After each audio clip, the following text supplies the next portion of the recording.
அனைவருக்கும் வணக்கம். Chennai IAS academy நடத்துகின்ற மாற்றம் என்ற ஃப்ரீ டெஸ்ட் பேட்சுக்கு உங்களை அன்புடன் வரவேற்கின்றோம். இந்த காணொளியில் இந்த வகுப்பிலே நாம் காண இருக்கக்கூடியது டிஎன்பிஎஸ்சி போட்டித் தேர்வுகளுக்கான மிக முக்கிய வினாக்களை நாம் காண இருக்கின்றோம். பொதுத்தமிழ் என்ற பாடத்திலிருந்து இதில் உள்ள மிக முக்கிய வினாக்களை நாம் இப்போது காணலாம், கலந்துரையாடலாம்.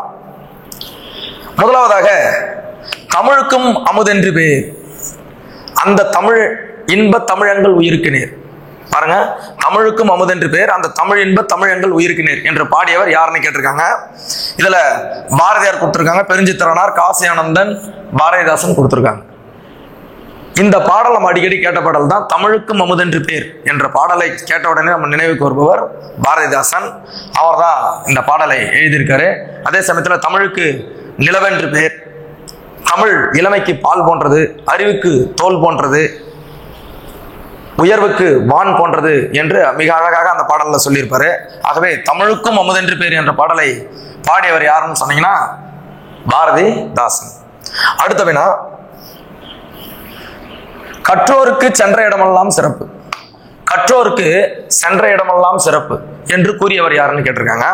கற்றோர் படித்தவர்கள், எங்கு சென்றாலும் அவர்களுக்கு சிறப்பு தான் அப்படின்னு சொன்னவங்க. இதே கூட கற்றவருக்கு கட்டுச்சோறு வேண்டாம் அப்படின்னு சொல்லியிருப்பாங்க. அது யார் சொன்னதுன்னு கேட்டீங்கன்னா ஔவையார்.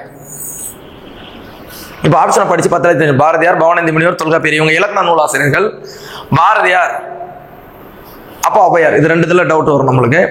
இது பாத்தீங்கன்னா இந்த மாதிரி ஒரு அறக்கருத்துக்களை, அதாவது மிகச்சிறந்த நீதி கருத்துக்களை சொன்னவர் யாருன்னு சொன்னீங்கன்னா ஔவையார் சொல்லியிருப்பாரு. எந்த நூல்ல சொல்லியிருக்காங்கன்னு பாத்தீங்கன்னா மூதுரை. மூதுரை என்ற நூல்ல இந்த பாடல் அடி இடம்பெற்றிருக்கு. கற்றோருக்கு சென்ற இடமெல்லாம் சிறப்பு என்று கூறியவர் ஔவையார். நூல் மூதுரை. மூதுரையில 31 பாடல்கள் இருக்கும். சரிங்களா? இப்ப மூதுரையின் நூல்கள், அந்த மூதுரை என்ற நூல்ல இடம்பெற்றிருக்கு. பாடல் எண்ணிக்கை 31. கற்றோருக்கு சென்றமிடெல்லாம் சிறப்பு என்று பாடியவர் ஔவையார். அடுத்த வினா, பொறுத்துக கேட்டிருக்காங்க, சிறப்பு பெயர்கள் கேட்டிருக்காங்க. பாருங்க, தாராபாரதியினுடைய சிறப்பு பெயர் என்ன, உடுமலை நாராயண கவியினுடைய சிறப்பு பெயர் என்ன, ராபி சேது அவர்களுடைய சிறப்பு பெயர் என்ன, முடியரசன் அவர்களுடைய சிறப்பு பெயர் என்னன்னு கேட்டிருக்காங்க. நம்ம பார்க்கலாம். தாராபாரதி இவருடைய சிறப்பு பெயர் கவிஞாயிறு அப்படின்னு சொல்லுவாங்க. இப்ப நேரா பொருந்தி இருக்கு, எல்லாத்திலுமே ஆப்ஷன்ல ஒண்ணுதான் இருக்கு. அப்ப அடுத்தது பார்க்கலாம். உடுமலை நாராயண கவி இவர் பாத்தீங்கன்னா அந்த பகுத்தறிவு சிந்தனைகளை பாடக்கூடியவர். இவர் மக்கள் சிந்திக்கக்கூடிய, மக்களோடு மக்களா பாடக்கூடிய பகுத்தறிவு சிந்தனையாளர். ஆகவே பகுத்தறிவு கவிராயர் என்று அழைக்கப்படுபவர் உடுமலை நாராயண கவி. அடுத்து ராபி சேது, நம்மளுக்கு தெரியும் ராபி சேது பிள்ளை அப்படின்னுவாங்க. இப்ப ராபி சேது சொல்லின் செல்வர், மிகச்சிறப்பாக உரைநடையை கையாளக்கூடியவர். அதனால சொல்லின் செல்வர் என்று அவர் தான் அழைக்கப்படுறாரு.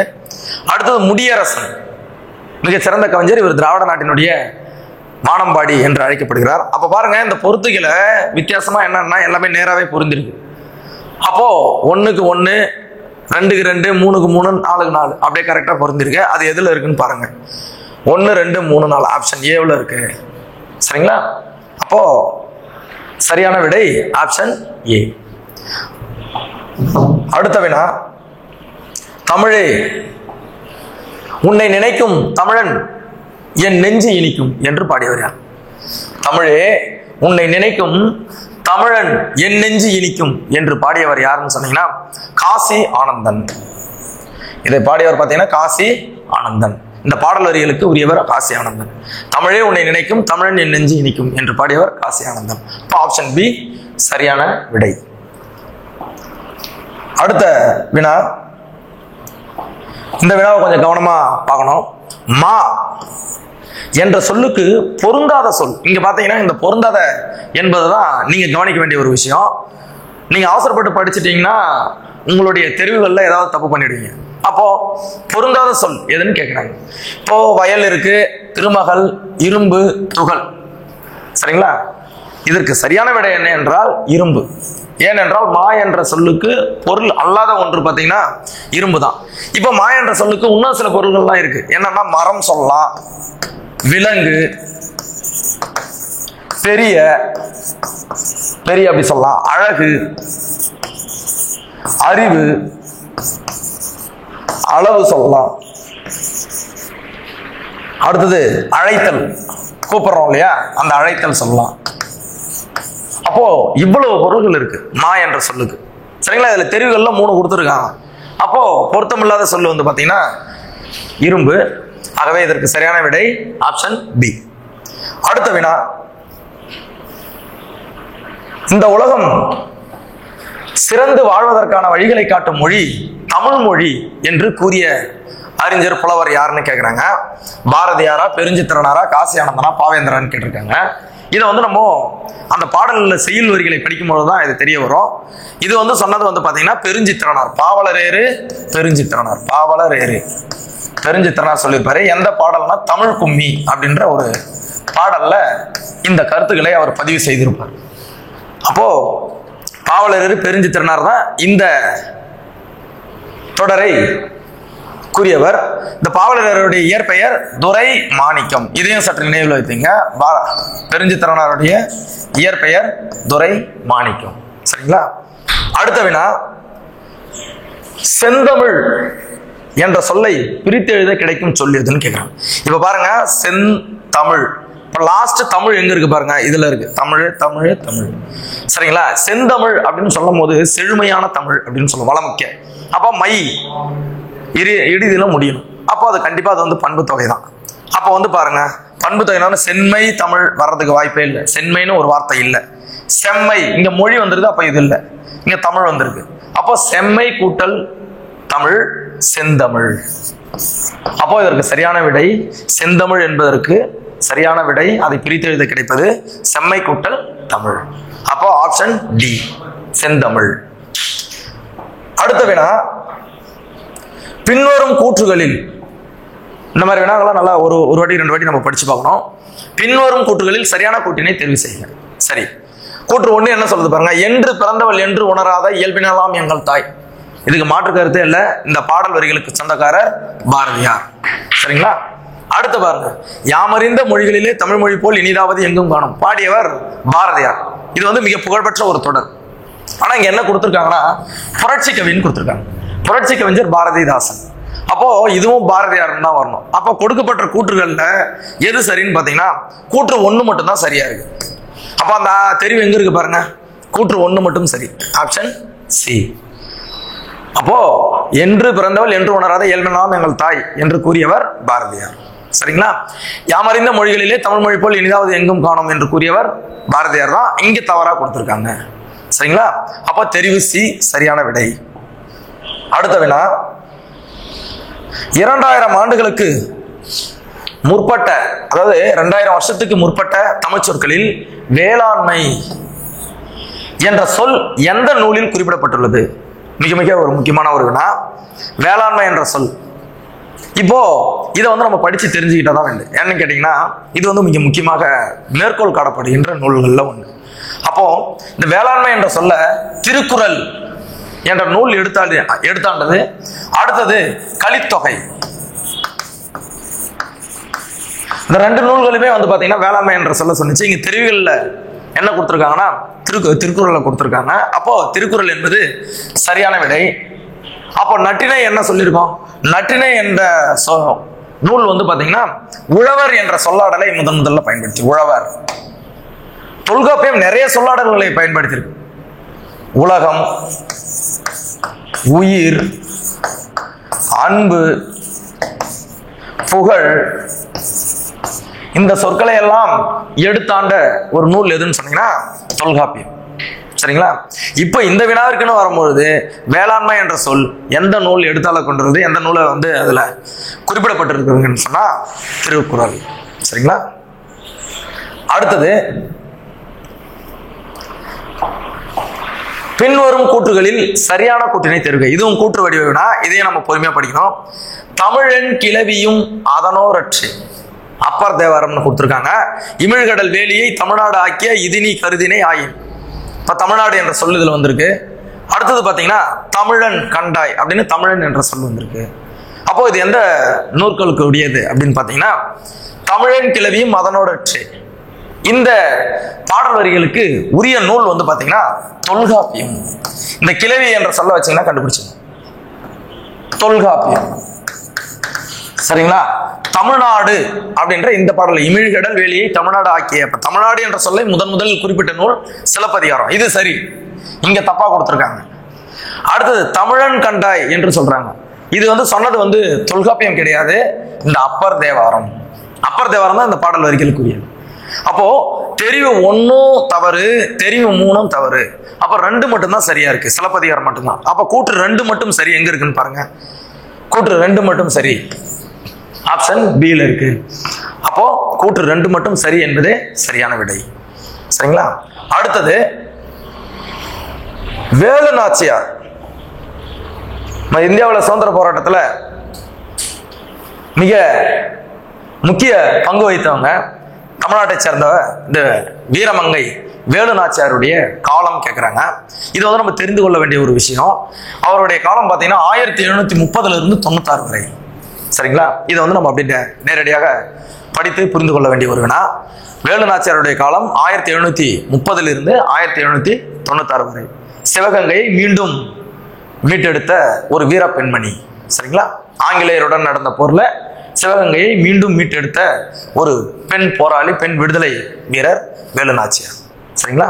அப்போ தெரிவு சி சரியான விடை. அடுத்தது பொறுத்துக. இதுல எப்படி பொறுத்திருக்காங்கன்னு பார்க்கலாம். 10 பாட்டு என்பது என்ன? நாலடியார், சிலப்பதிகாரம், நன்னூல் கொடுத்திருக்காங்க. சரிங்களா? இப்ப நம்ம பாக்குறோம், நம்ம தெரிஞ்சதுல இருந்து தெரியாததுக்கு போயிடலாம். நன்னூல் நம்ம அடிக்கடி அதிகமாக மேற்கோள் காட்டப்படுகின்ற ஒரு இலக்கண நூல், அதிகப்படியாக. அந்த நூல் எதுன்னு பார்த்தீங்கன்னா நன்னூல், இலக்கண நூல். அப்போ டிக்கு 3 2 எங்க இருக்கு பாருங்க, டிக்கு 2 இருக்கு. அப்ப தெரிவு ஏவாகத்தான் இருக்கும், இருந்தாலும் நம்ம செக் பண்ணிக்கலாம். சிலப்பதிகாரம் என்பது காப்பியம், டைரக்டா பொருந்திருக்கு, 3க்கு 3 அப்படி டைரக்டா இருக்கு. ஓகே. அடுத்தது நாலடியார். நாலடியார் என்பது அறநூல். ஏன்னா 17 கீழ்கணக்கு நூல்ல 11 நூல்கள் அறநூல்கள். அந்த நூல்கள்ல ஒண்ணுதான் நாலடியார். அப்போ அறநூல் 1. அப்போ 2க்கு 1 வரணும், வந்துடுச்சு. அடுத்தது 10 பாட்டு என்பது இலக்கியம். அதாவது எந்த இலக்கியம் வரலாம்? சங்க இலக்கியம் வரும். சரிங்களா? சங்க இலக்கியம் என்பது சரி. அப்போ இந்த தெரிவுகள்லாம் எதுல சரியா பொருந்ததுன்னு சொன்னா ஆப்ஷன் ஏ, அதுல சரியா பொருந்தது. அப்ப விடை ஆப்ஷன் ஏ. 10 பாட்டு சங்க இலக்கியம், நாலடியார் அறநூல், சிலப்பதிகாரம் காப்பியம், நன்னூல் இலக்கண நூல். சரிங்களா? அடுத்தது பின்வரும் கூற்றுகளில் சரியான கூற்றுகள். பின்வரும் கூற்றுகளில் சரியான கூற்றுகளா இருக்கு. சரியான கூற்று கேள்வியை தெளிவா படித்துக் கொள்ள வேண்டும். இயல் தமிழ் எண்ணத்தை வெளிப்படுத்தும். சரி, நம்மளுடைய சிந்தனையை வெளிப்படுத்தக்கூடிய ஒரு தமிழ் எதுன்னு சொன்னா இயல் இசை நாடகம் சொல்றீங்களா, அது முதல் தமிழ், இயல் தமிழ். இசைத்தமிழ், இசையால் உள்ள மகிழ்ச்சியால், இதுவும் சரி. நாடக தமிழ் என்பது உணர்வில் கலந்து வாழ்வின் நிறைகுறைகளை சுட்டி காட்டும், மிகச்சரி. நம் உள்ளத்திலும் உணர்விலும் இரண்டர கலப்பது இந்த நாடகத்தமிழ். அப்போ 3மே சரியா இருக்கு. அப்போ அனைத்தும் சரி என்பது சரியான விடை. சரிங்களா? இப்ப அதுக்கு பதிலாக கூற்று 1 2 மற்றும் 3 சரி, இப்படி ஒரு தெரிவு வந்தாலும் இது சரி. சரிங்களா? அப்போ 3மே சரியானது. இயல் தமிழ், இசைத்தமிழ், நாடகத்தமிழ். அடுத்தது தாவர இலைகளில் பொருந்தாது இலைப்பெயர். நம்ம மரபா நம்ம என்ன ஃபாலோ பண்ணிட்டு வரோம், என்ன சொல்லிக்கிட்டு வரோம் அப்படின்றத பார்க்க போறோம். கமுகு அப்படின்னு சொன்னா பாக்கு மரம். கமுகுன்னா பாக்கு, இதை அப்படியே மனசுல வச்சுங்க. தோகை, இந்த கரும்பினுடைய இலைன்னு சொல்லலாம், தொகை அப்படின்னு சொல்லுவோம். சோளம் சொல்லலாம். தாள், இது பாத்தீங்கன்னா நெல்லினுடைய அந்த இலைக்கு பேர் என்னன்னு சொல்லலாம், தாள்னு சொல்லுவோம். கூந்தல், இதுவும் ஒரு வகை இலைதான். அதாவது மல்லிகை பூவினுடைய அந்த தழைக்கு பேர் கூந்தல்னு சொல்லுவாங்க. இல்லை பாக்கினுடைய, சரி, பாக்கினுடைய இலைக்கு பேர் தான் கூந்தல். இப்ப இங்கேயும் கூந்தல் கொடுத்துட்டு இங்கேயும் கமுகுன்றதை கொடுத்துருக்காங்க. ஆக்சுவலா இதுல பொருந்தாதது எதுன்னு சொன்னீங்கன்னா கமுகு. சரிங்களா? அப்போ தாவர இலை பெயர்கள் பொருந்தாதது கமுகு தான். ஏன்னா கமுகு என்பது பாக்கு மரம். இந்த பாக்கு மரத்தினுடைய இலைக்கு பேர் தான் கூந்தல். சரிங்களா? அப்போ சரியான விடை ஆப்ஷன் டி.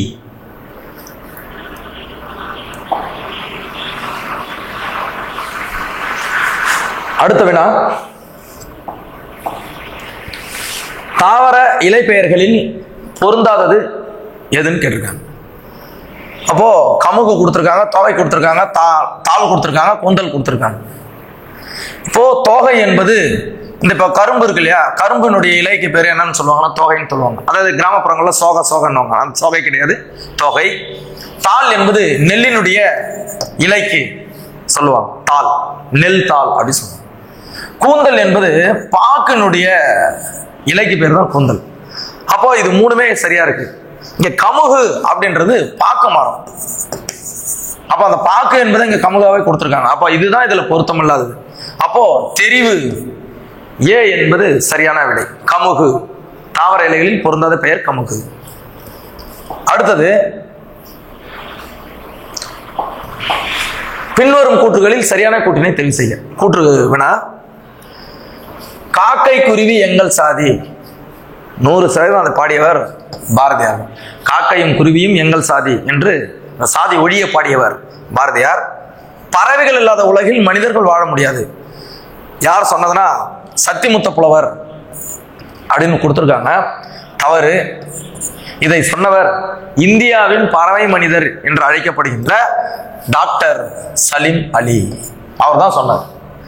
அடுத்தது, தென் திசை குமரி ஆடி வடதிசைக்கு ஏகுவீர். இந்த வலசை போதல் சொன்ன பறவைகள் இடம்பெயர்தல், அந்த வலசை போதல் செய்தியை தான் சொல்றாங்க. அப்போ இந்த செய்தியை சொன்னவர் வந்து சத்திமுத்த புலவர். இங்க மாத்தி கொடுத்துருக்காங்க. பறவைகள் இல்லாதவர்கள் மனிதர்கள் வாழ முடியாது என்று சொன்னவர் டாக்டர் சலீம் அலி.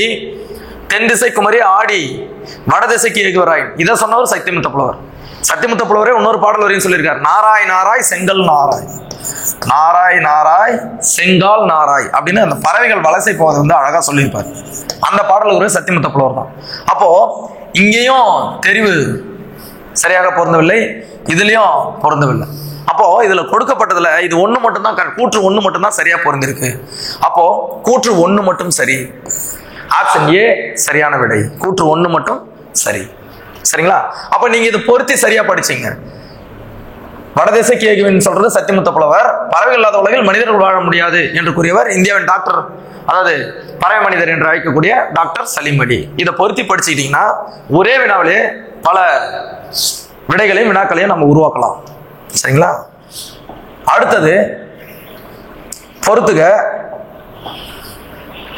தமிழ் எண்ணுருவை நீங்க தெரிஞ்சுக்கணும். தமிழ் எண்ணுருவை நீங்க தெரிஞ்சுக்கணும். சரிங்களா? இது தெரிஞ்சாதான் இதை எழுத முடியும். மிக முக்கியமான ஒண்ணு, க 2க்கு உ,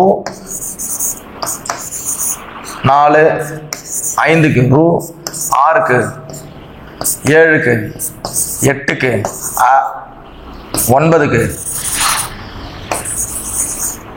10க்கு க சுழியம் போட்டுரு. இப்ப பாருங்க, பொறுத்துக்கு சொல்லியிருக்காங்க. இப்போ 1 பக்கத்துல 2, இங்க வந்து 12, இது வந்து பாத்தீங்கன்னா 21, இது வந்து பாத்தீங்கன்னா 18, இது 9. சரிங்களா? இப்ப பொருத்தி பாருங்க. 12 எங்க வருது பாருங்க, 5ம் 7ம் வருது. 5ம் 7ம் 12. அப்போ 1க்கு ஏவுக்கு 1 இங்க 2 இடத்துல வருது. அடுத்து பாருங்க 21, 21 எங்க வருது பாருங்க. சரி, அது அப்புறம் பார்ப்போம். இது பாருங்க 18, 9 + 9 இந்த இருக்கு பாருங்க 18. அப்போ சிக்கு 4 எங்க இருக்கு பாருங்க, இங்க இருக்கு. சரிங்களா? அடுத்தது இந்த 9 பாருங்க, எதை கூட்டினா 9 வரும், 5ஐயும் 4ஐயும் கூட்டினா 9. அப்போ டிக்கு 3, மீதம் இருப்பது 2. அப்படியே நேராவே புரிஞ்சிருக்கு. சரிங்களா? அப்போ தெரிவு டி, ஆப்ஷன் டி என்பது சரியான விடை. அப்போ தமிழ் எண்ணூறுகளை தெரிஞ்சா நம்ம அழகா இத விடையை கண்டுபிடித்து விடலாம். சரிங்களா? அப்போ தமிழ் எண்ணூறுகள் மிக மிக அவசியமான ஒன்று. அடுத்தது, நிலம், நீர், தீ, வலி, விசும்போடு 5ம் கலந்த மயக்கம் உலகம் ஆதலின். இவ்வரிகளில் விசும்பு என்ற வார்த்தை, இந்த 5 பூதங்களை சொல்லியிருக்காங்க. தொல்காப்பியர் சொல்லியிருப்பாரு தொல்காப்பியத்துல. அதுல விசும்பு என்ற சொல்லினுடைய பொருள் கேட்கிறாங்க. விசும்பு என்ற சொல்லுக்கு அதாவது ஆகாயம், அதாவது வானம்னு சொல்லுவாங்க இல்லையா, அதுதான் பொருள். விசும்பு வி வா, விசும்புன்னா வானம் அப்படின்னு அர்த்தம். இங்க வந்து ஆகாயம்னு கொடுத்துருக்காங்க. ஆகாயம் தான் சரி. சரிங்களா? மழை இல்லை, மேகம் இல்லை, காற்று இல்லை. அப்ப விசும்பு என்றால் வானம். சரிங்களா? மீதி எல்லாமே இதுல இருக்கு. நிலம், தீ, நீர், வலி இருக்கு. மீதி இல்லாதது வந்து ஆகாயம் அப்படின்னு கண்டுபிடிக்கலாம். சரிங்களா? அடுத்தது தமிழ் மொழியின் இலக்கண வகைகள் எத்தனை? தமிழ் மொழியில இலக்கண வகைகள் எத்தனை வகைப்படும்? எல்லாருமே நம்ம தெரிஞ்சதுதான் 5. எழுத்து இலக்கணம், சொல் இலக்கணம், பொருள் இலக்கணம், யாப்பு இலக்கணம், அணி இலக்கணம். சரிங்களா? எழுத்து, சொல், பொருள், யாப்பு, அணி, அந்த 5 வகையான இலக்கண வகைகள் தான் இங்க கேட்டிருக்காங்க. அப்போ தெரிவு சி என்பது சரியான விடை, 5. அடுத்த வினா 19வது வினாவை பாருங்க. பின்வரும் கூற்றுகளில் சரியான கூற்று, இங்கதான் இதான் முக்கியம், சரியான கூற்று. கடல் நீர் முகந்த கமஞ்சூழ் எழி, இது ஒரு அறிவியல் கருத்து. அதாவது கடல் நீர் முகந்தன்னா கடல் நீரில் இருக்கக்கூடிய நீரினுடைய மூலக்கூறுகளை அந்த மேகங்கள், ஏழின்னா மேகம், அந்த மேகங்கள் இழுத்துக் கொள்கிறது அப்படின்ற மாதிரி சொல்றாங்க. எவாபரேஷன் சொல்லுவோம் இல்லையா? அந்த மாதிரி கடல் நீர் ஆவியாதல் என்ற ஒரு அறிவியல் கருத்தை சொல்லக்கூடிய ஒரு நூல் எதுன்னு சொல்றாங்க. காரணம் இது சரியான விடைதான். கமழ்ஜூழ், இது இந்த வார்த்தை நான் வச்சேன், கமஞ்சூழ், கார் 40. அடுத்தது பாருங்களேன், நெடு வெல்லூசி நெடுவசி பறந்தவடு, பறந்த ப பதிற்று 10 ப ப வருது. இதுவும் சரிதான். எப்படின்னு கேட்டீங்கன்னா, போரில் அடிபட்ட காயம்பட்ட ஒரு வீரனுக்கு பெரிய அந்த வெள்ளை ஊசியை வைத்து தைத்தார்கள் அப்படின்ற ஒரு செய்தி அந்த பாடல்ல சொல்லியிருக்காங்க. சேர மன்னர்களை பற்றி பாடக்கூடிய பதிற்று 10. அதுவும் சரி. கோட்சுரா எரிந்தன சுருங்கிய நரம்பின் முதிர் பறந்தவர் அப்படின்னு கேட்கிறாங்க. அதாவது சுறா தாக்கியதால் ஏற்பட்ட புண்ணை அவங்க வந்து நரம்புனால தைத்த செய்திய சொல்லக்கூடிய நூல் எதுன்னு கேட்கிறாங்க. நாலடியார் கொடுத்துருக்காங்க. நாலடியார் அல்ல. இதை சொன்னது வந்து பாத்தீங்கன்னா நற்றிணை. சரிங்களா? அப்போ கூற்று 1ம் சரி 2ம் சரி 3 மட்டும் தவறு, நற்றிணைன்னு வந்துடும். அப்போ இதுல பாத்தீங்கன்னா 1, 2 சரின்னு பாத்தீங்கன்னா ஆப்ஷன் ஏல பாருங்க, கூற்று 1, 2 மட்டும் சரி. சரிங்களா? கூற்று 1, 2 சரியானது. சரிங்களா? ஆப்ஷன் ஏல இருக்கு. அடுத்த வினா, வாட்ஸ்அப் நம்ம இன்று அதிகமாக பயன்படுத்தக்கூடிய ஒரு செயலி வாட்ஸ்அப். இங்க கொடுத்துருக்காங்க செயலின்னா ஆப், அப்ப கண்டிப்பா இது இல்லை. முகநூல், இது வந்து ஃபேஸ்புக், இதுவும் வராது. அடுத்தது வாட்ஸ்அப், இது அப்படியே டிரான்ஸ்லேட் பண்ணி தமிழ்ல இருக்கிற வார்த்தையை அப்படியே தமிழ்ல இங்கிலீஷ்ல மாத்திருக்காங்க. இங்கிலீஷ்ல இருக்கக்கூடியதை தமிழ்ல அப்படியே எழுதியிருக்காங்க ப்ரொனன்சியேஷன். அப்போ இதுவும் கிடையாது. அப்போ வாட்ஸ்அப் என்பதற்கு புலனம் என்பது சரியான விடை.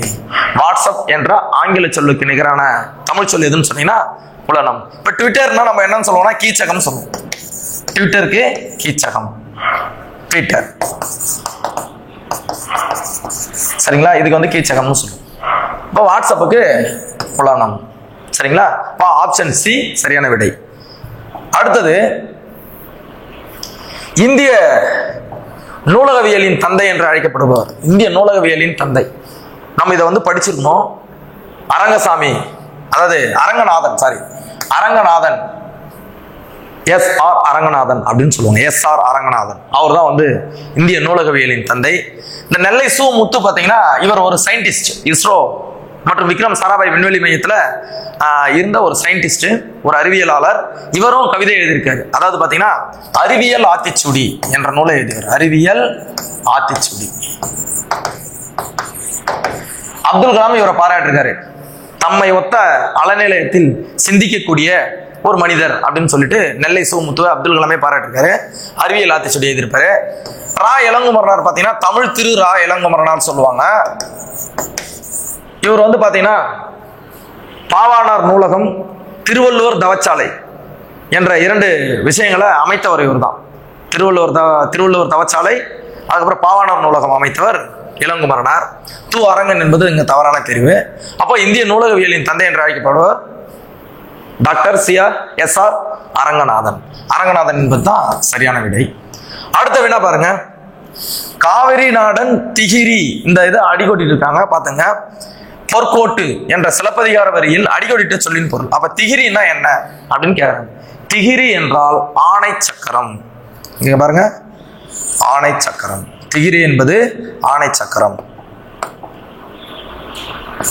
ஆணை சக்கரம் என்பது சரியான விடை. ஆணை சக்கரம். சரிங்களா? இந்த இமயமலையை மேருமலைன்னு சொல்லுவாங்க. கருணைனா இரக்கம் சொல்லலாம். கருணை அப்படின்னு சொன்னாங்கன்னா இரக்கம். இதுக்கு வந்து பாத்தீங்கன்னா இமயமலை வந்து மேருமலை அப்படின்னுவாங்க. நிலவுக்கு வந்து பாத்தீங்கன்னா உங்களுக்கே தெரியும், திங்கள், சந்திரன், மதி போன்ற நூல்லாம் சொல்லலாம், போன்ற பொருள்லாம் கொள்ளலாம். சரிங்களா? அப்போ டிகிரி என்பதற்கு சரியான விடை வந்து பாத்தீங்கன்னா ஆணை சக்கரம். அடுத்த வினா, இரட்டை காப்பியங்கள் என்று அழைக்கப்படும் நூல்கள். இது வந்து ரொம்ப எளிமையான வினாதான். இரட்டை காப்பியங்கள் சிலப்பதிகாரமும் மணிமேகலையும். ஏனென்றால் கோவலனுக்கும் மாதவிக்கும் பிறந்த மகள் மணிமேகலை.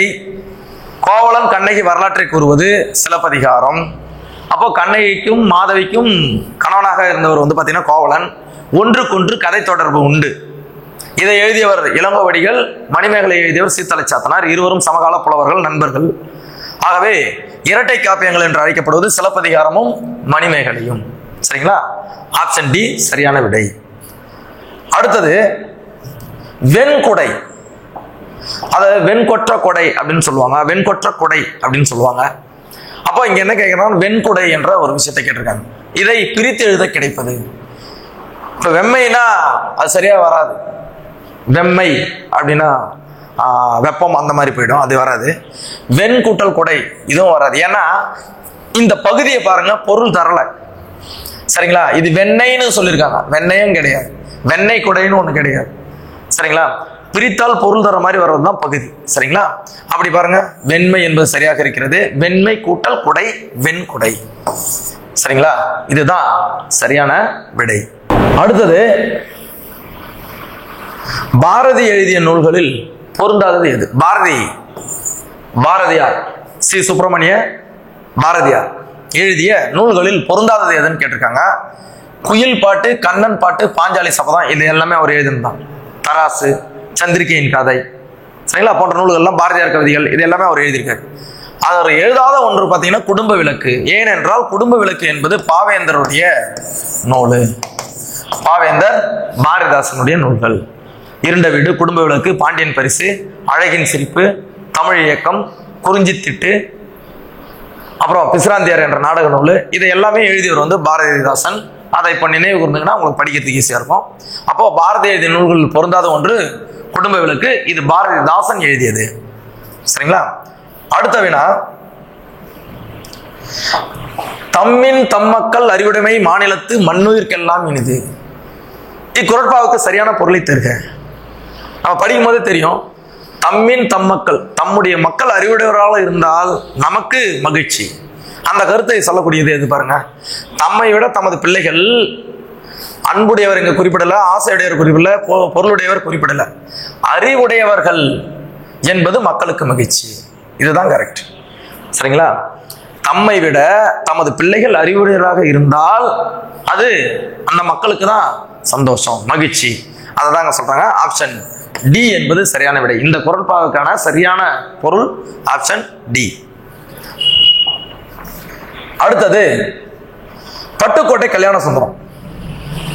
இவரும் பாமர மக்களிடையே பாட்டு எழுதி மிக புகழ்பெற்றவர்.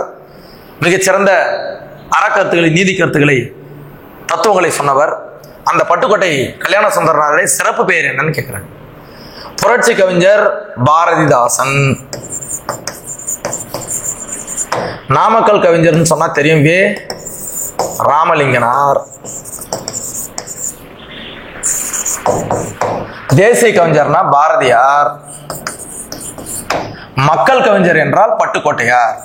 பட்டுக்கோட்டை கல்யாண சுந்தரம். அப்ப பட்டுக்கோட்டை கல்யாண சுந்தரம் அவர்களுடைய சிறப்பு பெயர் மக்கள் கவிஞர். சரிங்களா? அடுத்தது, தமிழ் எழுத்துக்களில் முதல் எழுத்துக்களின் எண்ணிக்கை. இங்க கேட்டிருக்காங்க பாருங்க, முதல் எழுத்துக்கள். இது வந்து பாத்தீங்கன்னா உயிர் எழுத்துக்கு 12 வந்துடும். அப்ப இது தவறு. சரிங்களா? 216 வந்து பாத்தீங்கன்னா உயிர்மெய் எழுத்துக்கள். இங்க கேட்டுக்கிறது முதல் எழுத்துக்கள் தான் கேட்டிருக்காங்க. இதுவும் தவறு தான். 18 என்பது மெய் எழுத்து, 30 என்பது சரியான விடை. ஏன்னா 12 உயிர் எழுத்து பிளஸ் 18 மெய் எழுத்து. அப்போ அந்த உயிரும் மெய்யும் சேர்ந்துதான் சொல்லுக்கு முதல்ல வரும். உயிரெழுத்து தனியாகவும் உயிரெழுத்து மெய்யெழுத்தோடு சேர்ந்து உயிர்மெய் எழுத்தாகவும் வரும். அப்போ முதல் எழுத்துக்கள் என்று சொல்லப்படுகிறது எதுன்னு சொன்னா 12 + 18 30 எழுத்துக்கள். இந்த 30 எழுத்துக்களாம் தமிழ் மொழியில முதல் எழுத்துக்கள் என்று அழைக்கப்படுகின்றது. அப்போ ஆப்ஷன் டி 30 என்பது சரியான விடை. அடுத்ததாக காமராசர் பற்றிய கூற்றுகளில் சரியானதை தேர்க அப்படின்னு கேட்டிருக்காங்க. காமராசர் பிறந்த நாளை கல்வி வளர்ச்சி நாளாக கொண்டாடப்படுகிறது. சரி, ஏனென்றால் கல்வி கண் திறந்தவர் காமராசர்னு சொல்லுவாங்க இல்லையா, அவருடைய பிறந்த நாளான ஜூலை 15 அது கல்வி வளர்ச்சி நாளாக கொண்டாடப்படுகிறது. இது சரியான கூற்று. அடுத்து இவருக்கு பாரத ரத்னா, அதாவது பாரத ரத்னாவுக்கு என்ன சொல்லுவாங்கன்னா இந்திய மாமணின்னு சொல்லுவாங்க தமிழ்ல. அப்ப அந்த பாரத ரத்னா விருது வழங்கப்பட்ட ஆண்டு 1976. இதுவும் சரியான விடை. கல்விக்கு கண் திறந்தவர் என்று பெரியார் இவரை போற்றினார். இதுவும் சரி, பெரியார் தான் இவரை கல்வி கண் திறந்த காமராசர் என்று அழைத்தவர். அப்போ எல்லா கூற்றுகளுமே இங்க சரியா இருக்கு. 1, 2, 3 எல்லாமே சரி. அப்போ அனைத்தும் சரி என்பது சரியான விடை. தெரிவு டி என்பது சரியான விடை. அடுத்தது பின்வரும் கூற்றுகளில் திருக்குறளை பற்றிய சரியான கூற்றினை தெரிவு செய்க. திருக்குறள் அறத்துப்பால், பொருள்பால், இன்பத்துப்பால் என்ற 3 பிரிவுகளை கொண்டது. சரிதான், சரிங்களா. 14 மேற்கணக்கு நூல்களுள் ஒன்று. அப்புறம் 133 அதிகாரங்களை கொண்டது. இது ரெண்டும் ரைட்டு. அதாவது 3 பிரிவுகளை கொண்டது, 133 அதிகாரங்களை கொண்டது. இங்க என்ன கொடுத்துருக்காங்க பாருங்க, 14 மேற்கணக்கு நூல்கள்னு கொடுத்துருக்காங்க. சரிங்களா. திருக்குறள் என்பது 14 கீழ்கணக்கு நூல்களுள் ஒன்று. 10 பாட்டும் 8 தொகையும் தான் 14 மேற்கணக்கு சொல்லுவாங்க. இப்ப 14 கீழ்கணக்குல இருக்கக்கூடிய நூல் தான் திருக்குறள். அப்ப அங்க 2 தவறான கூற்றாக இருக்கிறது. அப்ப கூற்று 1, 3 சரி. எங்க இருக்கு பாருங்க, ஏவுல இருக்கு. கூற்று 1, 3 சரி, 2 தவறு. சரிங்களா. அடுத்தது கொன்றை வேந்தன் என்ற நூலினுடைய ஆசிரியர் யாரு அப்படின்னு கேட்டிருக்காங்க. நம்மளுக்கு நல்லாவே தெரியும், ஔவையார். மூதுரை, கொன்றை வேந்தன், நல்வழி, ஆத்திச்சூடி போன்ற நூல்களினுடைய ஆசிரியர் யாருன்னா ஔவையார். இப்போ கொன்றை வேந்தனுடைய ஆசிரியர் ஔவையார். சரிங்களா, இது எதுவுமே வராது. அடுத்தது பாருங்க, அண்ணா நூற்றாண்டு நூலகத்தில் வரலாறு நூல்கள் எந்த தளத்தில் உள்ளன? இது ஒரு முக்கியமா நம்ம தெரிந்து கொள்ள வேண்டிய விஷயம். வரலாறு என்பது 7ஆம் தளத்துல இருக்கு. சரிங்களா, 7ஆம் தளத்துல இருக்கு. என்னென்ன இருக்குன்னு சொன்னீங்கன்னா வரலாறு, சுற்றுலா, இந்த துறை சம்பந்தப்பட்ட நூல்கள் பாத்தீங்கன்னா 7ஆம் தளத்துல இருக்கு. 8ஆம் தளத்துல நிர்வாக பிரிவு, நிர்வாகம் அந்த பிரிவு தான் அபிஷியல் ஃபுல்லா பாத்தீங்கன்னா மேல 8ஆம் தளத்துல இருக்கு. 6ஆம் தளத்துல என்ன இருக்குன்னு பாத்தீங்கன்னா பொறியியல், என்ஜினியரிங், அப்புறம் வேளாண்மை, அப்புறம் திரைப்படக்கலை, இது சம்பந்தப்பட்ட நூல்கள் இங்க இருக்கு. 5ஆம் தளத்துல அறிவியல், கணிதம், மருத்துவம் சம்பந்தப்பட்ட நூல்கள் இருக்கிறது. சரிங்களா. அப்போ அண்ணா நூற்றாண்டு நூலகத்தில் நம்மளுக்கு வரலாறு மட்டும் தான் கேட்டிருக்காங்க. ஆகவே வரலாறு சம்பந்தப்பட்ட நூல்கள் எங்க இருக்குன்னா 7ஆம் தளம். ஆப்ஷன் சி சரியான விடை. அடுத்தது ஆசாரக்கோவை என்பது டேஷ் என்பது பொருள். ஆசாரக்கோவைனா என்ன மீனிங்னு கேட்கிறாங்க. சரிங்களா. இது நல்ல செயல்களின் தொகுப்பு வராது, நல்ல எண்ணங்களின் தொகுப்பும் வராது. இந்த மாதிரி நூல்கள் இல்ல. மூத்தோர் கூறும் அறிவுரை என்று கூறுவது பாத்தீங்கன்னா மூதுரைன்னு சொல்லுவோம். அப்ப இதுவும் கிடையாது. நல்ல ஒழுக்கங்களின் தொகுப்பு ஆசாரக்கோவை. கோவைன்னா கோர்வை, வரிசையாக கோர்ப்பது. அப்போ நல்ல ஒழுக்கங்களின் கோர்வையாக இருக்க அறியப்படுகின்ற நூல் தான் ஆசாரக்கோவை. அப்போ நல்ல ஒழுக்கங்களின் தொகுப்பு என்பதே சரியான தெரிவு. ஆப்ஷன் ஏ சரியான விடை. ஆசாரக்கோவைக்கு நல்ல ஒழுக்கங்களின் தொகுப்பு என்பது பொருள். அடுத்தது பழையன கழிதலும் புதியன புகுதலும் வழுவல கால வகையினானே அப்படின்னு ஒரு நூற்பா இருக்கு. அப்ப பழையன கழிதலும் புதியன புகுதலும் என்ன கூறும் நூல் எதுன்னு கேட்டிருக்காங்க. நன்னூல். இதை படிக்கணும். தமிழ் இலக்கண நூல்கள்ல அதிகமாக நம்ம மேற்கோள் காட்டப்படுகின்ற ஒரு நூல் எதுன்னு சொன்னா நன்னூல். இதை எழுதியவர் பவணந்தி முனிவர். பவணந்தி முனிவர். சரிங்களா. அடுத்த திருவள்ளுவர் மலை பார்த்தா திருக்குறளை போற்றி பாடும் நூல். இதுவும் கிடையாது. திருக்குறள் உங்களுக்கே தெரியும், இதுவும் கிடையாது. நற்றினை 8 தொகை நூல்கள்ல ஒண்ணு, இதுவும் கிடையாது. அப்போ பழையன கழிதலும் புதியன புகுதலும் என்று கூறும் நூல் நன்னூல்.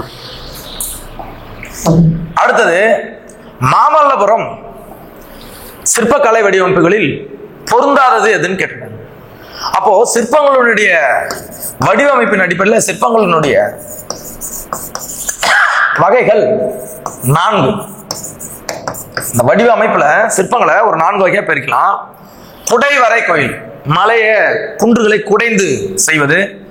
புடைப்பு சிற்பம்னு சொன்னா ஒரு பக்கம் சிற்பம் இருக்கும், மறுபக்கம் கல்லாகவே இருக்கும், ஒரு பக்கம் மட்டும் செதுக்கியிருப்பாங்க. கட்டுமான கோயில்னா கட்டப்படுகின்ற கோயில், இதுவும் அந்த கடற்கரை கோயில் இதெல்லாம் சொல்றோம் இல்லைங்களா, அது கட்டுமான கோயில். கோபுரங்கள்னு சொல்றாங்க. இந்த வடிவமைப்பு தான் சிற்பங்கள்ல இல்லை. ஏன்னா அந்த 4வது வடிவமைப்பு என்னன்னு சொன்னா ஒற்றைக்கல் ரதங்கள். இந்த ஒற்றைக்கல்ல செய்யறாங்க இல்லையா, அந்த ஒற்றைக்கல் ரதங்கள், ஒற்றைக்கல் சிற்பங்கள் சொல்லுவோம் இல்லையா, அந்த வடிவமைப்பு தான் 4வது வடிவமைப்பு. அப்ப இங்க கொடுக்கப்பட்டதுல பொருந்தாதது கோபுரங்கள். ஆப்ஷன் சி சரியான விடை. அடுத்தது பின்வரும் கூற்றுகளில் சரியான கூற்றினை தெரிவு செய்யுங்க. சரிங்களா? தலை என்பதனுடைய பொருள் என்னன்னு கேக்குறாங்க. தலை இங்க பாருங்க, இதுதான் முக்கியமானது. தலை என்பதனுடைய பொருள் சிரம் என்ற பொருள். கரெக்ட். சிரம்னா தலை சொல்லலாம். பஸ்ல பார்த்திருப்பீங்க, கரம் சிரம் புறம் நீட்டாதீர் அப்படி சொல்லியிருப்பாங்க. தலை என்றால் கட்டுதல், தலை. சரிங்களா? இந்த செய்யுளின் உறுப்புகள்ல வரும் தலை என்றால் கட்டுதல் சொற்களை, அதை கட்டுதல் அப்படின்னு ஒரு எழுத்துக்களை. தழை என்றால் இலைக்கினுடைய வேறுபெயர், இலையினுடைய வேறுபெயர். அப்போ இது 3மே சரியா தான் இருக்கு. அனைத்தும் சரி என்பது சரியான விடை. ஆப்ஷன் டி சரியான விடை. சரிங்களா? அடுத்தது சொல்லுக சொல்லில் பயனுடைய சொல்லற்க சொல்லில் பயனிலா சொல். சொல்லுக சொல்லில் பயனுடைய, சொல்ற சொல்ல பயனுடையதா சொல்லு. சொல்லற்க சொல்லாத, எதை சொல்லாத? பயனிலா சொல், பயனில்லாத சொற்களை சொல்லாத அப்படின்னு சொல்றேன். இதுக்கு தொடர்புடைய தெரிவு எங்க இருக்கு பாருங்க. பயனுடைய சொற்களை மட்டும் பேசுக, இது ஓகே தான். ஆனா ஒன்னு விட்டுருக்கு, பயனில்லாத சொற்களை பேசுக, இது தப்பு. பயனில்லாத சொற்களை பேசாமல் விட்டு விடுக, இதுவும் சரிதான். ஆனா இந்த 2 லைனுக்கும் சரியான பொருள் வர மாதிரி வரணும் தெரிவு. அப்போ சீதா ரைட். ஏன்னா பயனுடைய சொற்களை மட்டும் பேசுக, பயனில்லாத சொற்களை பேசாமல் விட்டு விடுக. அப்ப இந்த 2 லைனுக்கும் சரியா பொருள் வருவது ஆப்ஷன் சி. அதுதான் சரியா வருது, அதனால ஆப்ஷன் சி சரியான தெரிவு.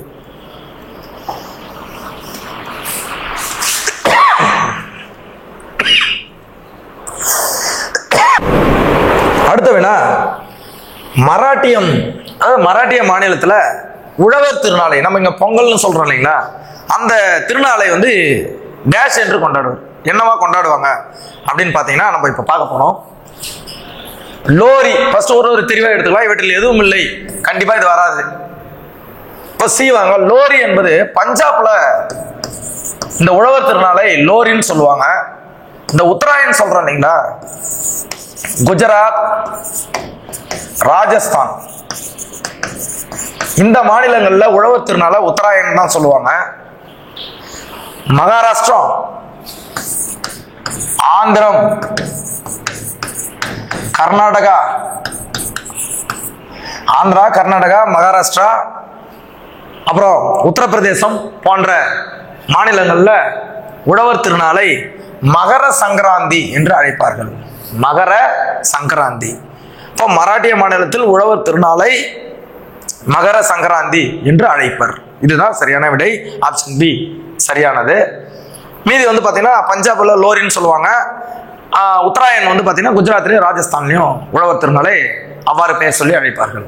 சரிங்களா? அடுத்த நூல், அடுத்த வினா, முடியரசன் எழுதிய நூல்களில் பொருந்தாதது எதுன்னு கேட்கிறேன். முடியரசன். இந்த முடியரசன் யாருன்னு தெரிஞ்சுக்கணும். முடியரசன் ஞாபகம் வச்சுங்க. முடியரசு துரைராசு. முடியரசு துரைராசு அப்படின்னு சொல்லுவாங்க. இப்ப முடியரசனுடைய பெயர் துரைராசன் சொல்லுவாங்க. அப்ப அந்த அவர் எழுதிய நூல்கள்ல ஒன்று எதுன்னு கேக்குறாங்க. சேரமான் காதலி. பார்த்த உடனே இது தவறுதான். ஏன்னு கேட்டீங்கன்னா, சேரமான் காதலியை எழுதியவர் வந்து பாத்தீங்கன்னா கண்ணதாசன். சாகித்ய அகாதமி ஒரு விருது பெற்ற ஒரு நூல்.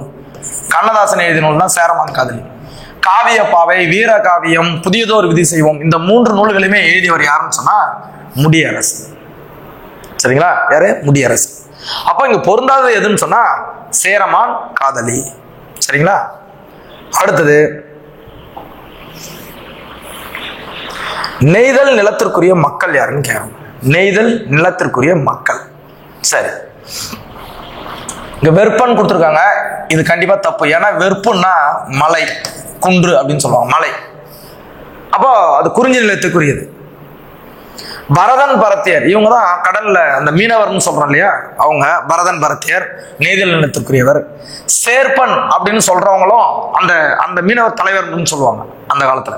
அப்ப அந்த சேர்ப்பன் என்பதும் நெய்தல் நிலத்திற்குரியது தான்.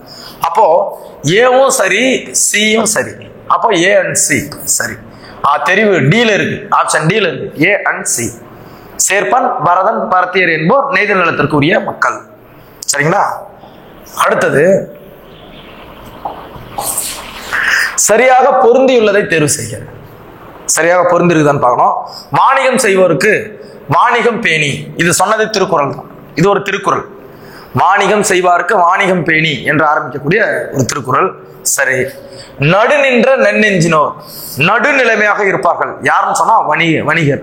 அதனாலதான் தராச அவருக்கு சின்னமா கொடுத்துருக்காங்க. அப்போ இந்த நூல்களை சொல்லக்கூடியது வணிகம் பற்றிய அதிக தகவல்களை சொல்லக்கூடிய ஒரு நூல் எதுன்னு சொன்னீங்கன்னா பட்டினப்பாலை. அப்ப இதுவும் சரிதான். பாலோடு வந்து கூழோடு பெயரும், பாலை கொடுத்துட்டு கூழ் வாங்குவாங்க அப்படின்ற மாதிரி சொல்றாங்க, பண்டமாற்று முறை. இதை சொல்லக்கூடிய நூலு குறுந்தொகை, கூழோடு குறுந்தொகை. இதுவும் சரிதான்.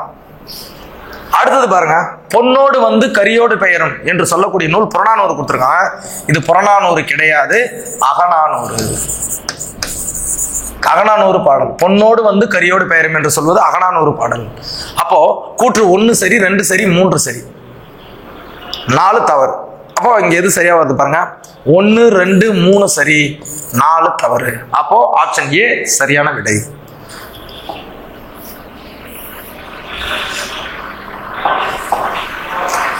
ஆசாரக்கோவையின் ஆசிரியர், ஆசாரக்கோவை என்ற இது ஒரு அறநூல் தான். 17 கீழ்கணக்கு நூல்கள்ல ஒன்று. ஆசாரக்கோவை என்பது 17 கீழ்கணக்கு நூல்கள்ல ஒண்ணு. இதை எழுதியவர் யாருன்னு கேட்கிறாங்க, ஆசாரக்கோவை பெருவாயின் முள்ளியார். இதை நம்ம டைரக்டா படிக்க வேண்டியதுதான். பெருவாயின் முள்ளியார். ஆசாரக்கோவை அப்படின்னா ஆசான் ஞாபகம் வச்சுங்க. ஆசான்னா ஆசிரியர். இவங்க பேசுறது லாஸ்ட் வரலும் கேட்கும். பெரிய வாய் கத்துவாங்க படிக்கலன்னா. அப்போ ஆசான் பெருவாய், ஆசானுக்கு பெரிய வாய் கத்திக்கினே இருப்பாங்கன்னு ஞாபகம் வச்சுங்க. ஆசான் பெரிய வாய், அப்ப பெருவாயின் முள்ளியார். ஆசாரக்கோவை அப்படின்ற அந்த வார்த்தை வந்துச்சுன்னா ஆசாரக்கோவை. சரிங்களா? ஆசாரக்கோவையின் ஆசிரியர் பெருவாயின் முள்ளியார். கனிமேதாவியார் உங்களுக்கே தெரியும், ஏழாதி நூலை எழுதியவர். அப்போ அதை வச்சு ஞாபகம் வச்சுக்கலாம். சிறுபான்மைப்படை நல்லூர் நற்றத்தனார் ஞாபகம் வச்சுக்கலாம். சரிங்களா? அப்போ இந்த 42வது வினாவிற்கான விடை ஆப்ஷன் டி, பெருவாயின் முள்ளியார். அடுத்தது ஃபெர்ரிஸ் என்ற ஆங்கில சொல்லுக்கு சரியான தமிழ் சொல். ஃபெர்ரிஸ்னா இதை வந்து நம்ம படிச்சாதான் புரிஞ்சுக்க முடியும். ஃபெர்ரிஸ்னா பயணப்படகுகள். பயணப்படகுகள் நம்ம டிராவல் மேற்கொள்றது, அந்த பயணப்படகுகள் பொருந்தும். அப்ப ஆப்ஷன் ஏ தான் சரி. கலப்படம் அப்படின்னு சொன்னா அடல்ட்ரேஷன் அப்படின்னு சொல்லுவாங்க. அடல்ட்ரேஷன் சொல்லுவாங்க. கடற்பயணம் voyage அப்படி ஒரு மீனிங்ல வரும். பண்டமாற்றம் அப்படின்னு சொன்னா கமாடிட்டி எக்ஸ்சேஞ்ச். அதாவது வந்து பார்த்தீங்கன்னா பண்டமாற்றம் கமாடிட்டி, பண்டம்னா கமாடிட்டி, மாற்றம்னா எக்ஸ்சேஞ்ச். கடற்பயணம் voyage சொல்லுவாங்க. கலப்படம்னா அடல்ட்ரேஷன் அப்படின்னுவாங்க. இப்போ இந்த ஃபெர்ரிஸ் என்ற சொல்லுக்கு நிகரான தமிழ் சொல் வந்து பயணப்படகு. அப்போ ஆப்ஷன் ஏ சரியான விடை. அடுத்தது யாருடைய இயற்பெயர் ராதாகிருஷ்ணன் அப்படின்னு கேட்டிருக்காங்க. இப்போ வாணிதாசன் நம்மளுக்கு தெரியும். வாணிதாசனுக்கு வந்து எத்திராசலு, அரங்கசாமி, முடியரசன், துரைராசு. கவிமணி வந்து பாத்தீங்கன்னா தேசிக விநாயகம் பிள்ளைன்னு சொல்லுவாங்க. தேசிக விநாயகம். சரிங்களா? தாராபாரதி இவருடைய இயற்பெயர் தான் ராதாகிருஷ்ணன். இப்ப பாருங்களேன், ராதாகிருஷ்ணன் போட்டிருக்காங்க. ராதா அப்படியே மாத்தி எழுதுங்க, தாரா. ராதாகிருஷ்ணன், தாராபாரதி, இந்த ரெண்டு வார்த்தையை மாத்தி போடுங்க, ராதா தாரா. சரிங்களா? அப்போ ராதாகிருஷ்ணன் என்ற பெயரை கொண்டவர் தாராபாரதி. ஆப்ஷன் பி சரியான விடை.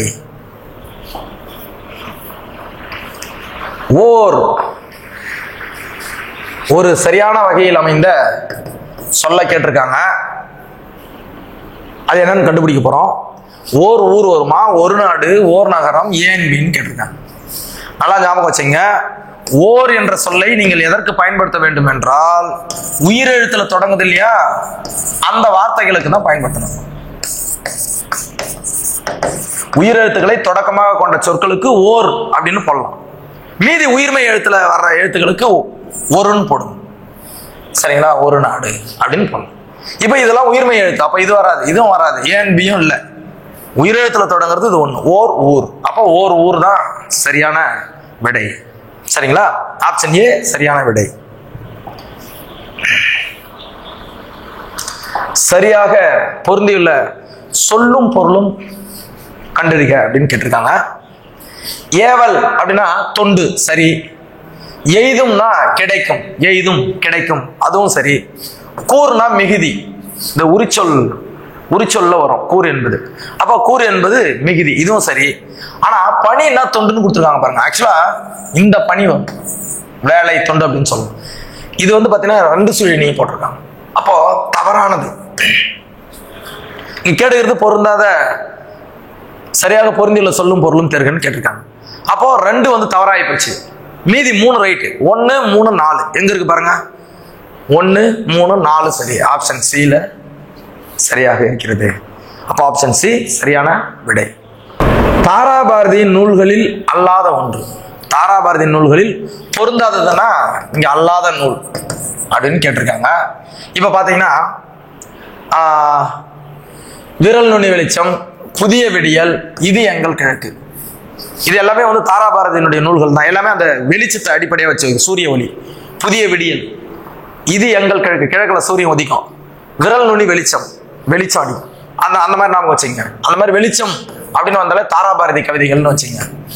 இதுல புதிய உரைநடை என்ற நூல் தான் இவர் எழுதாத நூல்.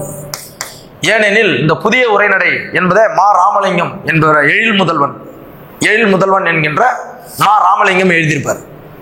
அப்போ இதுல பொருந்தாதது ஆப்ஷன் டி, புதிய உரைநடை. சரிங்களா? மீதி 3 தாராபாரதியின் நூல்களில் ஒன்று. அடுத்தது, காந்தியடிகள் வந்து தமிழ்நாட்டிற்கு வந்த பொழுது அந்த சொற்பொழி, ஒரு சில சொற்பொழிவை கேட்கிறாரு. அப்ப கேட்டுட்டு சொன்ன ஒரு கூட்டம் தான் இங்க கேட்டிருக்காங்க. இந்த பெரியவரின் அடிநிழலில் இருந்து தமிழ் கற்க வேண்டும் என்று காந்தியடிகள் விரும்புகிறார். அப்படி காந்தியடிகள் யாரை கூறினார்னு கேட்டிருக்காங்க. அப்படி கூடியவர் யாருன்னு சொன்னீங்கன்னா ஊவேசா, தமிழ் தாத்தா என்று அழைக்கப்படுகின்ற ஊவே சாமிநாதர். இவருடைய அடிநிழலில் இருந்தால் நாம் தமிழ் கற்க வேண்டும் என்று காந்தியடிகள் கூறிவிட்டு சென்றார். சரிங்களா? அப்போ ஆப்ஷன் பி, ஊவே சாமிநாதர் என்பது, ஊவேசா என்பது சரியான விடை. ஆங்கிலேயர்களை எதிர்த்து ஆயுதம் ஏந்திய போராடிய முதல் பெண்மணி யாருன்னு கேட்கிறேன். நம்ம தமிழகத்தை சேர்ந்தவங்க தான். ஆங்கிலேயரை எதிர்த்து ஆயுதம் ஏந்தி போராடிய முதல் பெண்மணி வீரமங்கை வேலுநாச்சியார். இதுதான் சரியான விடை. குயிலி என்பது இவருடைய படையில் இருந்த பெண் படைப்பிரி தலைவர். ஒரு பெண்கள் படைப்பிரிவுக்கு ஒரு தலைவி பொறுப்பேற்றவங்க. ஆயுத கிடங்கில் குதித்து தன்னுடைய உயிரை மாய்த்து கொண்டவர் வீரத்திற்காக, நம் நாட்டிற்காக. உடையாள் என்பவர் இந்த வேலுநாச்சியரை காட்டி கொடுக்காமல், ஆங்கிலேயரிடம் காட்டி கொடுக்காமல் இருந்தவள். அதனால இந்த உடையாளுக்கு சிலை வைத்திருக்கிறாங்க அந்த சிவகங்கை போற வழியில. வெள்ளச்சி நாயனார் என்பது தவறான விடை. அப்போ ஆங்கிலேயரை எதிர்த்து ஆயுதம் ஏந்திய போராடிய முதல் பெண்மணி என்ற வினாவிற்கான சரியான விடை வேலுநாச்சியார். Option C. அடுத்தது பாருங்க, எஸ் ராமகிருஷ்ணன் எழுதிய நூல்களில் தவறானது எதுன்னு கேட்டிருக்காங்க. தவறானதுன்னா பொருந்தாதது, இல்லாதது, அல்லாதது எது சொன்னாலும். நூறாசிரியம் தான் இதுல சரியான விடை. அதாவது இதுக்கு கதாவிலாசம் ராமகிருஷ்ணன் எழுதியது தான், கால் முளைத்த கதைகளும் எஸ் ராமகிருஷ்ணன் எழுதியது தான், தேசாந்திரியும் ராமகிருஷ்ணன் எழுதியது தான். அவர் எழுதாத ஒண்ணு பார்த்தீங்கன்னா நூறாசிரியம். ஏனென்றால் இந்த நூறாசிரியம் என்ற நூலை எழுதியவர் யாருன்னு சொன்னா பாவலரேறு பெருஞ்சித்திரனார்.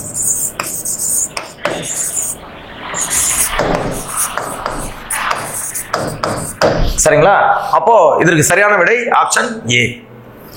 அடுத்தது நான்மணி கடிகை பற்றிய கூற்றுகளில் சரியானதை தேர்க. நான்மணி கடிகை 14 கீழ்கணக்கு நூல்கள் ஒன்று. நான்மணி கடிகை சரிதான். இந்நூலின் ஆசிரியர் விளம்பினாகனார். நான்மணி கடிகை இதுவும் கரெக்ட் தான். ஒவ்வொரு பாட்டும் 4 அறக்கருத்துக்களை கொண்டுள்ளது. இதுவும் சரிதான். அப்போ மூன்றுமே சரியான விடைகள். 14 கீழ்கணக்கு நூல்களில் ஒன்று, ஆசிரியர் விளம்பினாகனார், ஒவ்வொரு பாடலும் 4 அறக்கருத்துகள் இருந்தால் அதான் நான்மணி கடிகை. கடிகை என்பது அணிகலன். அப்போ அனைத்தும் சரி என்பது சரியான விடை. சரிங்களா? அடுத்தது இது கொஞ்சம் யோசிக்க வேண்டிய ஒரு விஷயம். வேலு நாச்சியார் காளையார் கோயில் போயில் தன் கணவனை, அந்த முத்து வடுகநாதன் சொல்லக்கூடிய அந்த கணவரை இழந்த ஆண்டு எதுன்னு கேட்கிறாங்க. Option D 1772. அவங்க சிவகங்கை மீட்ட ஆண்டு 1780. இதாவது சிவகங்கை மீட்ட ஆண்டு. தன் கணவன் போரில் கொல்லப்பட்டதிலிருந்து அதுக்கப்புறம் போராடி 1780 சிவகங்கை ஆங்கிலேயரிடமிருந்து மீட்டாரு. அந்த காளையார் கோயில் போர் நடைபெற்ற ஆண்டு வந்து பாத்தீங்கன்னா 1772. சரிங்களா? அதுதான் இங்க கேள்வியை கேட்டிருக்காங்க. ஆப்ஷன் டி என்பது சரியான விடை. அடுத்தது தமிழ் மொழியில இலக்கண அடிப்படையில் சொற்கள் எத்தனை வகைப்படும் கேட்டு 4. ஆப்ஷன் பி தான் சரி. ஏன்னு கேட்டா பெயர் சொல், வினை சொல், இடைச்சொல், உரிச்சொல். இலக்கண அடிப்படையிலும் சரி, இலக்கிய அடிப்படையிலும் சரி 4 வகை தான் படும் சொற்கள். சரிங்களா? அப்ப என்னன்னு சொன்னா பெயர்ச்சொல், வினைச்சொல், இடைச்சொல், உரிச்சொல். இந்த 4 வகையான சொற்கள் தான் இலக்கண அடிப்படையில தமிழில் இருக்கின்றது. அப்ப விடை 4. அடுத்தது யாருடைய பாடலை தமிழ் மொழியின் உபநிடதம் சொல்லுவோம். இது ஒரு மிக முக்கியமான ஒரு வினா. யாருடைய பாடல்களை அப்படின்னு கேட்டிருக்காங்க. வள்ளலார்னா ராமலிங்க அடிகளார். அவர் வந்து திருவருட்பான்னு சொல்லுவாங்க. இது கிடையாது. பாரதிதாசன் பாடல்களும் இல்லை, பாரதியார் பாடல்களும் இல்லை. இங்க உபநிடதம் இந்த வார்த்தையை ஞாபகம் வச்சுங்க, இந்த பழமையான வார்த்தை. அப்போ இந்த உபநிடதங்கள் என்று அழைக்கப்படுகின்ற அந்த பாடல் தாயுமானவர் பாடல்கள் ஆகும். சரிங்களா? பராபர கன்னி அப்படின்னு சொல்லிட்டு பாடியிருப்பாரு. தமிழ் மொழியின் உபநிடதம் என்று அழைக்கப்படும் நூல் தாயுமானவர் பாடல்கள். அதுதான் சரியான விடை. ஆப்ஷன் பி சரியான விடை. பின்வருவனவற்றில் தொழில் பெயரில் பொருந்தாதது எதுன்னு கேட்கிறேன். நீங்க பார்த்த உடனே கண்டுபிடிச்சிடலாங்க. ஒரு 3 விஷயங்கள். தொழில் பெயர் என்பது எண், இடம், காலம், பால். இந்த 4ஐயும் வெளிப்படையா காட்டாது. இதை கண்டுபிடிக்க முடியாது தொழில் பெயர்ல. சரிங்களா? மீதி பெயர்ல கூட கண்டுபிடிச்சிடலாம். ஆனா தொழில் பெயர்ல எண், இடம், காலம், பால் ஆகியவற்றை காட்டாத பெயர் தான் தொழில் பெயர். அதுக்கடுத்து ஒரு விஷயம் பாத்தீங்கன்னா அல்லு, தள்ளு, கை இவற்றை விகுதியாக கொண்டு முடிஞ்சிருக்கும். எதுன்னு கேட்டீங்கன்னா தொழில் பெயர்கள். லாஸ்ட்ல அல்லு, தள்ளு, கை வருதான்னு பாருங்க. கை வருது, தொழில் பெயர் தான் இது. தல், அல்லு வருது, இதுவும் தொழில் பெயர் தான். இதுவும் பொங்கல், அல்லு வருது, இதுவும் தொழில் பெயர் தான். இது வந்து மையீற்று பெயர். இது கண்டிப்பா பண்பு தொகை. அங்க கேட்டுக்கிறது பாருங்க.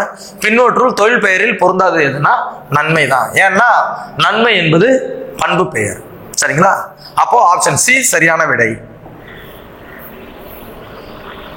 பசிப்பினி போக்கிய பாவையார். பசிப்பினி போக்கியவர் யாருன்னு கேக்குறாங்க. இது வந்து அந்த மணிமேகலை நூல்ல வரும். ஆதிரை என்பவள் வந்து பாத்தீங்கன்னா அந்த அந்த அமுத சுரபி என்ற அந்த பாத்திரத்துல உணவு இட்டவள். மணிமேகலா தெய்வம் என்றது வந்து பாத்தீங்கன்னா அந்த மணிப்பல்லவத்தீவுல இருந்த தெய்வம். அப்ப இதுவும் கிடையாது. ஆதிரை உணவிட்டவள், இவளும் கிடையாது. தீவத்திலை என்பது அந்த தீவை காவல் காத்த ஒரு தெய்வம், மணிப்பல்லவ தீவை. அப்ப இவளும் கிடையாது. அப்போ அந்த பசிப்பினியை எல்லோருக்கும் சேவை செய்தவள், பசி என்ற நோயை போக்கியவள் யாருன்னு சொன்னா மணிமேகலை. அப்போ பசிப்பினி போக்கிய பாவை என்று அழைக்கப்படுபவள் யாருன்னா மணிமேகலை. ஆப்ஷன் டி சரியான விடை. இடுகுறி பெயர் அருமையான கொஸ்டின். இடுகுறி பெயர், இடுகுறி பெயர்னா என்ன? நமது முன்னோர்கள் காரணம் கருதாமல் ஒரு சில பொருள்களுக்கு பெயர் வைத்திருப்பார்கள். காரணம் கருதாமல் இடப்படுகின்ற பெயர், கூறப்படுகின்ற பெயர், வைக்கப்பட்ட பெயர் இடுகுறி பெயர். காரணம் கருதி வைக்கப்படுது காரண பெயர். இப்ப பாருங்க, நாற்காலி 4 கால் இருக்கிறதுனால நாற்காலி, அப்ப இது காரண பெயர். பறவை பறக்கிறதுனால இது பறவை, இதுவும் காரண பெயர். மரங்கொத்தி, மரத்தை கொத்துவதால் இது மரங்கொத்தி, இதுவும் காரண பெயர். ஆனால் எந்த ஒரு காரணமும் இல்லாமல் இடுகுறியாக வைக்கப்பட்ட பெயர் மண். அப்போ இடுகுறி பெயர் மண். சரிங்களா? ஆப்ஷன் டி சரியான விடை. அடுத்தது, பின்வரும் கூற்றுகளில் சரியானதை தேர்க. சரியான கூற்றை கண்டுபிடிக்க போறோம். பிரித்தால் பொருள் தராதது இரட்டை கிளவி. சரிதான். இப்போ சலசல, படபட, மடமட, கடகடன்னு இருக்குன்னு வச்சுங்களேன். இதெல்லாம் வந்து பாத்தீங்கன்னா இரட்டை கிளவி. பிரித்தால் பொருள் தராது. பாருங்க, எதுக்கும் மீனிங் வராது. பிரித்தால் பொருள் தருவது அடுக்கு தொடர். இது கரெக்ட். இப்ப உதாரணத்துக்கு வா வா வான்னு கூப்பிடறோம்னு வச்சுங்களேன். இப்ப பாருங்க, பிரிச்சிங்கன்னா பொருள் வரும், வா என்ற பொருள்ல வருது. அப்போ இதுவும் சரி. சலசல என்பது இரட்டை கிளவி. சரிதான். இசைக்குறிப்பு, ஒளி குறிப்பு. அப்போ அது கரெக்ட். அப்போ 3மே சரியா இருக்கு. அப்போ சரியான கூற்று 3மே, அனைத்தும் சரி. சரிங்களா? ரைட். பிரித்தால் பொருள் தராதது இரட்டை கிளவி, பிரித்தால் பொருள் தருவது அடுக்கு தொடர். அடுத்த வினா, ஆசிய ஜோதி என்ற நூலினுடைய ஆசிரியர் யாருன்னு கேட்கிறாங்க. நாமக்கல் கவிஞர் கிடையாது. சரிங்களா? இவர் வந்து மலைக்கல்லன், என் கதை, சங்கொலி போன்ற நூல்களை எழுதியவர். இவரு சுரதா, இவரும் கிடையாது. சுரதாவும் எழுதல. ஓமை கவிஞர் சுரதாவும் இந்த ஆசிய ஜோதி என்ற நூலை எழுதல. தேசிய கவி பாரதியார், இவரும் உங்களுக்கு தெரியும். இவர் எழுதிய நூலும் இது இல்லை. எழுதியவர் யாருன்னு சொன்னா கவிமணி. புத்தரனுடைய வாழ்க்கை வரலாற்றை சொல்லக்கூடிய ஒரு நூல் ஆசிய ஜோதி, த லைட் ஆஃப் ஏசியா என்ற அந்த நூலை தழுவி எழுதப்பட்டது. கவிமணி தேசிக விநாயகர் அவர்கள் எழுதிய நூல் தான் ஆசிய ஜோதி. அப்ப கவிமணி தான் சரியான ஆன்சர். அப்போ வந்து பாத்தீங்கன்னா ஆப்ஷன் பி சரியான பிரிவு. ஆசிய ஜோதி என்ற நூலினுடைய ஆசிரியர் கவிமணி, தேசிக விநாயகனார். அடுத்தது, தமக்கென முயலான் ஒன்றால் பிறருக்கென முயலுனர் உண்மையானே. இவ்வரிகள் இடம்பெற்றுள்ள நூல் எதுன்னு கேட்கிறாங்க. தமக்கென முயலான் ஒன்றால் பிறருக்கென முயலுனர் உண்மையானே. தமக்கென தன்னுடைய சுயநலத்திற்காக வாழாமல் பிறருக்காக உதவி செய்து வாழ்பவர்கள் அப்படின்ற அந்த பொருள் கொண்ட அந்த பாடல் வரிகள் எதுல வருதுன்னு சொன்னீங்கன்னா, திருவருட்பாவில இல்ல, திருக்குறள்லையும் இல்ல, அகநானூரிலும் இல்ல, புறநானூரின் பாடல் வரிகள். சரிங்களா? தமக்கென முயலான் ஒன்றால் பிறருக்கென முயலுனர் உண்மையானே என்று சொல்லக்கூடிய நூல் புறநானூறு. சரிங்களா? இதை படிச்சிங்க. ராமலிங்க அடிகளார் அவர்கள் பிறந்த ஊர் எதுன்னு கேட்டிருக்காங்க. வள்ளலார், புரட்சி துறவி என்று அழைக்கப்படுகின்ற இந்த ராமலிங்க அடிகளார் பிறந்த ஊர் வந்து எதுன்னு கேட்டீங்கன்னா சென்னை கிடையாது. அவர் வாழ்ந்த பகுதி அது. கடலூர் கிடையாது, சேலமும் கிடையாது. அவர் பிறந்த ஊர் எதுன்னு சொன்னீங்கன்னா வடலூர். கடலூர் மாவட்டத்தில் இருக்கக்கூடிய வடலூர்ல பிறந்தாரு. அங்கதான் சத்திய தர்மசாலையை நிறுவி சன்மார்க்க நெறியை வளர்த்தவர். அப்போ ஆப்ஷன் ஏ சரியான விடை. தமிழ் தாத்தா என்று அனைவராலும் அழைக்கப்படுபவர் யார்? அதாவது தமிழ் தாத்தா என்று அழைக்கப்படுவர் யார்? அடுத்த வினா. இதுல பாத்தீங்கன்னா ஊவே சாமிநாதர், இவர் தான் தமிழ் தாத்தா என்று அழைக்கப்படுகிறார். ஏன்னு கேட்டீங்கன்னா, ஓலைச்சுவடிகளில் இருந்த பல பொக்கிஷங்களை, 10 பாட்டு 8 தொகை நூல்களை பதிப்பித்த பெருமை ஊவே சாமிநாதரை சேரும். தமிழில் பழுத்தவர், அதனாலதான் இவரை தமிழ் தாத்தா அப்படின்னு சொல்றோம். ஊவே சாமிநாதர் தான் தமிழ் தாத்தா என்று அழைக்கப்படுபவர். மறைமலை அடிகளும் இல்லை, திருவிக்காவும் இல்லை. இவர் வந்து தனித்தமிழுக்கு வித்திட்டவர் மறைமலை அடிகள். திருவிக்க வந்து பாத்தீங்கன்னா தமிழ் தென்றல் என்று அழைக்கப்படுவார். தமிழ் தென்றல் திருவிக்க.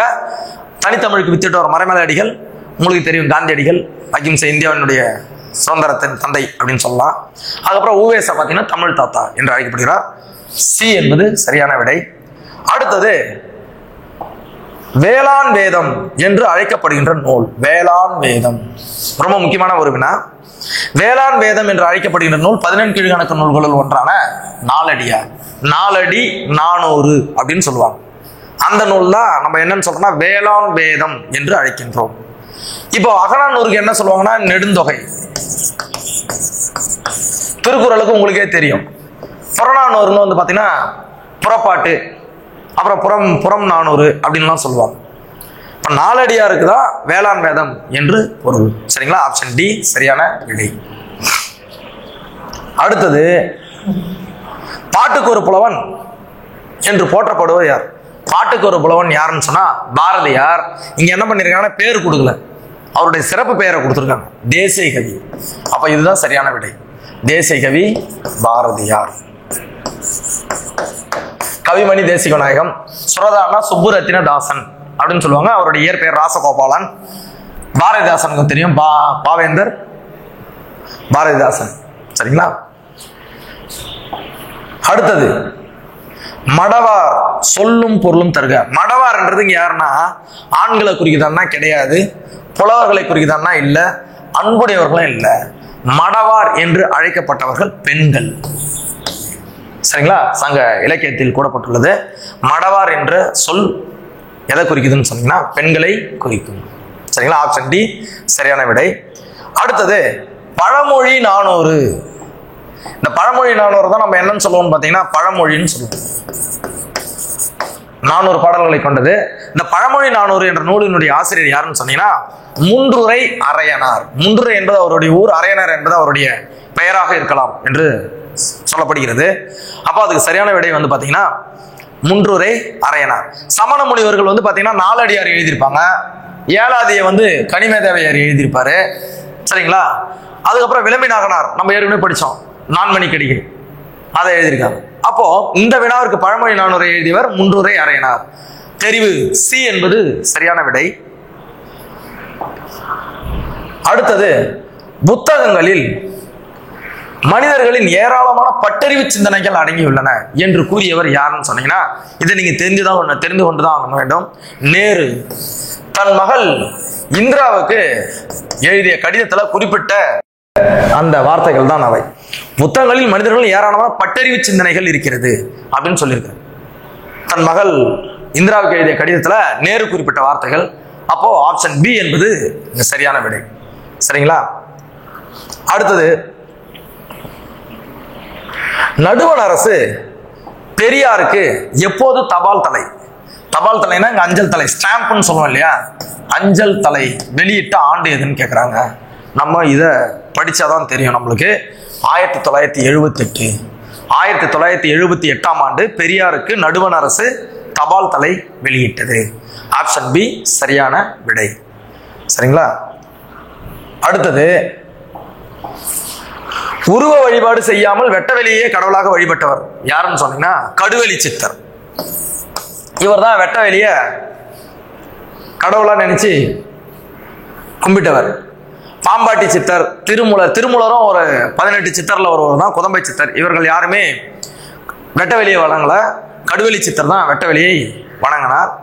மருத்துவத்தினுடைய தாயாக கருதப்படுபவர்கள் இந்த சித்தர்கள், 18 சித்தர்கள். அதுல ஒருவர் தான் கடுவெளி சித்தர். இவர் வெட்டவெளியை கடவுளாக வழிபட்டவர். சரிங்களா? அப்போ ஆப்ஷன் சி சரியான விடை. அடுத்தது பகுத்தறிவு கவிராயர். பகுத்தறிவு கவிராயர் என்று மக்களால் அழைக்கப்பட்டவர் யாருன்னு சொன்னீங்கன்னா உடுமலை நாராயண கவி. இவர் தான் பகுத்தறிவு கவிராயர். மிகச்சிறந்த பாடல் வரிகளை எளிமையான மக்களுக்கு செல்லும் வகையில அமைத்தவர் திரை இசை பாடல்களில் உடுமலை நாராயண கவி. சரிங்களா? சுப்பிரமணி பாரதியார் இவரும் கிடையாது, துரைமாணிக்கம் என்கின்ற பெருஞ்சித்திரனாரும் கிடையாது, சுப்பரேந்திரனும் கிடையாது. இவருக்கு பாவேந்தர் புரட்சி கவிஞர்னு சொல்லுவாங்க. பாரதியாருக்கு தேசிய கவி, முண்டாசு கவி, மகாகவி அப்படின்னு சொல்லுவாங்க. துரைமாணிக்கம் அப்படின்னு சொல்ற பாவலரேறு பெருஞ்சித்திரனார் அவருடைய சிறப்பு பெயர்கள். சரிங்களா? அப்போ பி உடுமலை நாராயண கவி என்பது சரியான விடை. திருவள்ளுவருடைய காலம் என்னன்னு கேட்குறாங்க. ஆக்சுவலாக வந்து இப்படி கொடுப்பாங்க. இப்ப வர வினாத்தாள்கள்ல பொது ஆண்டு அப்படின்னு கொடுத்துருவாங்க. கிபி அப்படின்னா பொது ஆண்டுன்னு அர்த்தம். 3 போட்டா பொது ஆண்டிற்கு முன், அதாவது கிமு அர்த்தம். இப்போ திருவள்ளுவருடைய காலம் என்னன்னா இந்த பொது ஆண்டிற்கு பின் கிடையாது, பொது ஆண்டிற்கு முன்.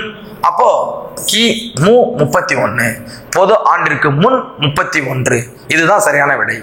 ஆப்ஷன் டி 31, பொது ஆண்டிற்கு முன் 31 என்பது சரியான விடை.